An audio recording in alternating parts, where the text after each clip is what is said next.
Assalamualaikum warahmatullahi wabarakatuh. Alhamdulillahirabbil alamin. Assalatu wassalamu ala asrafil anbiya'i wal mursalin sayyidina Muhammadin wa ala alihi wa sahbihi wa mawal. Adik-adik mahasiswa program studi manajemen pendidikan Islam yang saya hormati, pada kesempatan ini saya mengajak kita untuk sama-sama memanjatkan puja, puji dan syukur kehadirat Allah Subhanahu wa taala atas nikmat yang Allah berikan kepada kita hingga di siang ini kita sama-sama dalam keadaan sehat walafiat, punya kesempatan untuk melanjutkan proses perkuliahan kita, kegiatan-kegiatan akademik di kampus TIT Asalamatwal, tepatnya pada program studi manajemen perguruan tinggi. Pada kesempatan ini saya diberikan kesempatan untuk mengasuh mata kuliah manajemen perguruan tinggi. Perkenalkan, nama saya Ahmad Rahanyaan. Minggu lalu sudah kita berbicara tentang manajemen, pengertiannya, kemudian pendidikan Islam, ya, sudah, kemudian hubungan antara manajemen pendidikan dengan Islam. Lalu hari ini kita berbicara tentang tujuan, kemudian jenis, fungsi dan prinsip pendidikan tinggi. Nah, pada kesempatan yang berbahagia ini perlu saya jelaskan bahwa tujuan daripada pendidikan tinggi itu ada yang pertama, meningkatkan mutu akademik. Nah, kalau kita berbicara tentang peningkatan mutu akademik, maka yang perlu kita lihat adalah yang pertama adalah peningkatan standar kurikulum. Nah, standar kurikulum itu menjadi hal penting yang harus kita perhatikan. Yang kedua adalah proses pembelajaran dan evaluasi pembelajaran yang optimal demi kepuasan mahasiswa dan pemangku kepentingan. Ketika kita berbicara tentang mutu, maka kita berbicara tentang mahasiswa. Nah, proses perguruan tinggi itu adalah dalam upaya untuk menciptakan situasi atau sistem di dalam perguruan tinggi tersebut untuk melahirkan mutu atau melahirkan output yang disebut dengan hasil daripada proses tersebut. Nah, hasilnya adalah mahasiswa itu sendiri. Mutu mahasiswa itu menjadi standar untuk mendapat perhatian dari masyarakat. Yang kedua adalah pengembangan IMTEK, ilmu pengetahuan dan teknologi. Pengembangan ilmu pengetahuan dan teknologi itu akan mendorong iklim riset dan inovasi yang produktif melalui dukungan fasilitas serta pengelolaan pendanaan yang transparan, ya. Jadi kita harus punya inovasi terhadap perkembangan dunia saat ini, di mana kita berada pada era 4.0, ya. Kita ada pada era disruption. Semua aktivitas manusia itu sudah bisa dikendalikan oleh teknologi. Bahkan bukan saja aplikasi-aplikasi yang kita gunakan, seperti misalnya hari ini adik-adik punya proses-proses itu, sebagian besar proses-proses di kampus itu sudah melalui teknologi, ya. Berbagai aplikasi seperti EMIS dan lain sebagainya. Lalu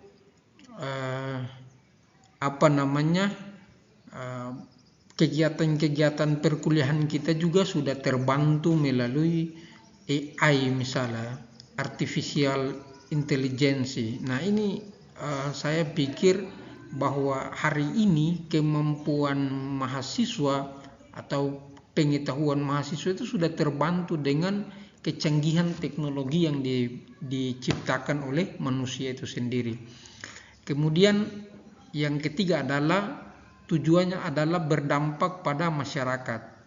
Kita harus memastikan bahwa hasil penelitian dan keilmuan diaplikasikan langsung oleh penyelenggara masalah di tengah masyarakat kita hari ini. Dan yang berikutnya adalah tata kelola yang akuntabel. Nah, tata kelola yang akuntabel itu harus kita wujudkan sebagai sistem pengelolaan dalam suatu institusi yang transparan, yang profesional dan berdaya saing di tingkat nasional maupun tingkat global. Itu yang harus kita cari. Dan kemudian yang ketiga adalah fungsi. Kalau kita melihat fungsi itu biasanya ini tidak bisa kita abaikan di dalam membangun atau memanage suatu perguruan tinggi. Yang pertama yang harus kita perhatikan adalah perencanaan atau planning. Planning ini menentukan visi, misi serta strategi institusi atau lembaga itu untuk mencapai cita-cita tersebut. Ini mencakup penyusunan kurikulum. Jadi kurikulum yang dirancang harus sesuai dengan prodinya. Kalau misalnya manajemen pendidikan Islam, maka kurikulum yang kita rancang adalah kurikulum yang berkaitan dengan manajemen pendidikan Islam. Kemudian ketersediaan anggaran, rencana anggaran yang dialokasikan untuk menunjang jalannya perguruan tinggi atau lembaga pendidikan tinggi itu harus sesuai dengan kebutuhan tadi. Alokasi pagunya itu harus sesuai. Jadi misalnya ada kegiatan-kegiatan akademik, kegiatan-kegiatan pendidikan, kegiatan-kegiatan pengabdian, kegiatan-kegiatan penelitian, itu harus anggarannya harus sesuai dengan target-target akademik yang telah direncanakan dalam suatu perguruan tinggi. Nanti ada RIP-nya, rencana induk program, kemudian ada renstranya, kemudian ada rencana operasionalnya yang dirancang. Itu harus ketersediaan anggarannya itu harus sesuai dengan rencana-rencana tersebut. Kemudian pengorganisasian atau organization. Nah, pembagian tugas itu harus jelas dalam struktur organisasi kampus, mulai dari rektor, dekan hingga program studi di bawah. Kalau kita di Institut As-Salamatul itu masih ketua, kemudian pembantu ketua 1, 2, 3, kemudian prodi, lalu dosen-dosen yang punya kapasitas dan kapabilitas, punya kemampuan untuk sama-sama membantu mengolah dan mengembangkan kampus. Jadi itu yang kemudian manajemen itu punya fungsi di situ.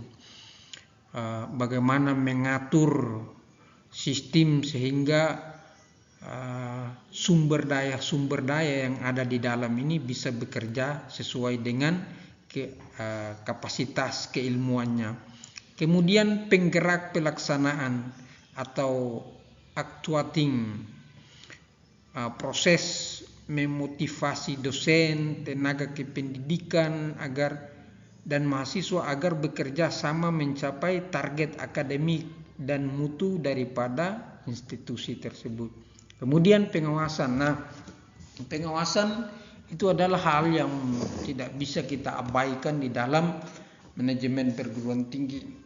Jadi sistem pengawasan atau sistem evaluasi dalam pengendalian mutu untuk memastikan seluruh kegiatan operasional dan akademik berjalan sesuai dengan standar yang telah ditetapkan.